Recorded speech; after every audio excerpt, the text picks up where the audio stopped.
Hello, welcome to our conference, Sport England's conference for 2008. I know that you are going to be inspired by some of the speakers that we've got. This is an opportunity to debate, it's an opportunity, if you like, to argue. It's certainly a chance to be passionate about sport in the West Country and about what we're trying to do here.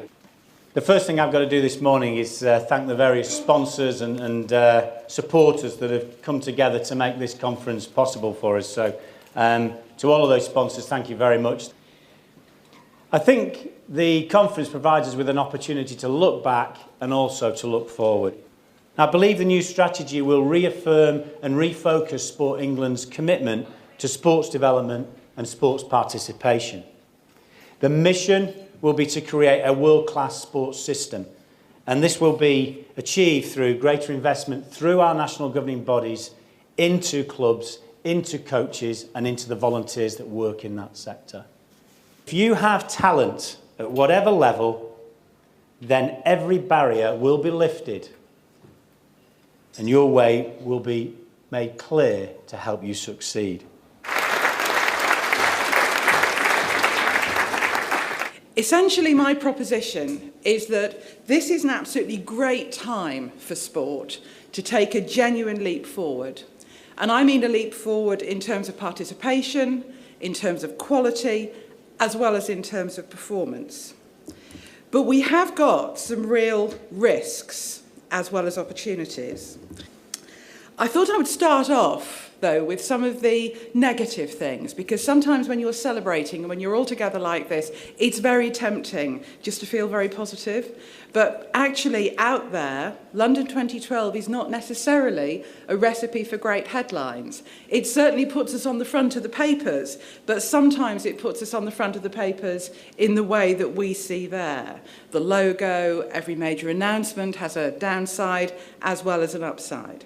And we probably today have more competition for people's energy, time and money than our predecessors ever had. And that's something you'll hear about through the day, how if sport is going to break out of the sort of 20% of us who are really active and involved now, we have really significant competition for headspace and for time. So this is a very challenging agenda, but it's also a massive opportunity, and you have to treat 2012 as an opportunity as well as something that creates real challenges. It feels to me as though sport coming in from the outside is a little bit like a pot bubbling on a stove, and what 2012 has done is really turn the gas up. And so suddenly, the water's going everywhere, but everything is cooking very fast. And that means that I think we can have very high ambitions for sport. And certainly I think some of the targets in our strategy that we'll be announcing, as Jed said, in a few short weeks, will be set differently. There'll be a different scale of ambition because of the fact of 2012. I think the overarching aim for our strategy is going to be the system and a world-leading community sports system. And we've deliberately chosen world-leading rather than world-class because we want this to be a great sports system for England. So building on our natural strength, something that works really well for us, but that is recognised across the world as being the way community sport should be supported and delivered. There will be a very strong focus on young people, on talent development, and on excellence throughout the system. But that doesn't mean leaving behind those of us who are not talented, not young, and who sadly will never be excellent, because there will be a really strong focus on participation.